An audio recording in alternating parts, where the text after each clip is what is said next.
Aim right, achieve big at KR Mangalam University. और बिहार विधानसभा चुनाव से पहले वोटर वेरिफिकेशन ड्राइव पर जारी सियासत आगे बढ़ी है। अब जमीयत उलेमा हिंद के अध्यक्ष मौलाना मसूद मदनी भी इसमें कूद पड़े हैं। मदनी ने बिहार में वोटर वेरिफिकेशन लिस्ट को संवैधानिक अधिकारों और लोकतंत्र के खिलाफ बताया। इसी के साथ इस प्रक्रिया को जल्दबाजी और एनआरसी जैसा करार देते हुए तत्काल रद्द करने की मांग की। मौलाना महमूद मदनी ने चुनाव आयोग के इस कदम को जल्दबाजी में लिया गया फैसला तक करार दे दिया।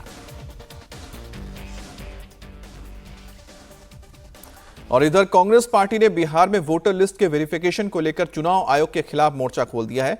तो जन सुराज के नेता प्रशांत किशोर ने भी कहा है कि आयोग को जनता और सभी सियासी दलों को विश्वास में लेना चाहिए। जनता को समय नहीं दे रहे हैं, मतलब आप कॉन्स्टिट्यूशन के दिए गए अधिकारों को आप हनन कर रहे हैं। और आपने स्पष्ट कल कहा कि ये जो निर्णय है ये लागू हो के रहेगा और इसमें ये भी तय है कि 20% वोटर इसमें से जो है डिलीट होंगे, बाहर होंगे। तो यह स्पष्ट है कि उनकी मंशा कॉन्स्टिट्यूशन में नहीं है, विश्वास नहीं है। उनको कॉन्स्टिट्यूशन में दिए गए अधिकार को जो जनता के प्रति दुरुपयोग करना है और उनको वोट देने से रोकना है। इलेक्शन कमीशन जो प्रक्रिया चला रही है उसमें कई समाज के कई वर्गों को ये डर है कि 15 से 20% लोगों का नाम इलेक्टोरल रोल से इलेक्शन के वोटर लिस्ट से कट सकता है। इसलिए हम लोग की मांग है कि इलेक्शन कमीशन ये जो काम कर रहा है ये बताए कि इस काम को करने की जरूरत क्यों है और अगर कर रहे हैं तो कैसे कीजिएगा। डेली बेसिस पर ये पत्रकारों को, समाज को ये पता होना चाहिए कि आप किसका नाम जोड़ रहे हैं, किसका नाम हटा रहे हैं। क्योंकि अगर आप नाम हटाइएगा तो कई लोग ऐसा लगता है कि भाजपा के कहने पर जो भाजपा के विरोधी पार्टी है उनके जो समर्थक है उनका नाम आप हटा सकते हैं।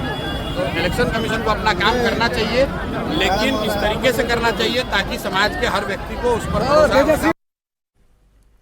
एक तरफ महागठबंधन समेत विपक्ष के नेता चुनाव आयोग के फैसले पर सवाल खड़े कर रहे हैं, तो जेडीयू ने कहा है कि किसी भी वैध मतदाता का नाम नहीं कटेगा। और उनकी पार्टी और साथ ही उनके गठबंधन के नेताओं के द्वारा लगातार भारतीय निर्वाचन आयोग पर ताबड़तोड़ हमले हो रहे हैं।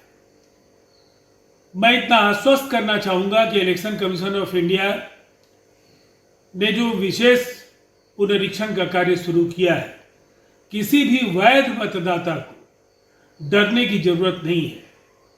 वो तमाम प्रावधान किए जा रहे हैं जिससे मतदाता सूची में किसी भी योग्य मतदाता को स्थान हासिल करने में कोई कठिनाई नहीं होने जा रही है। इसीलिए विपक्ष जितना भी गुमराह करने की कोशिश करे, मतदाता को आश्वस्त रहना चाहिए कि उनके साथ हर सूरत में न्याय होगा।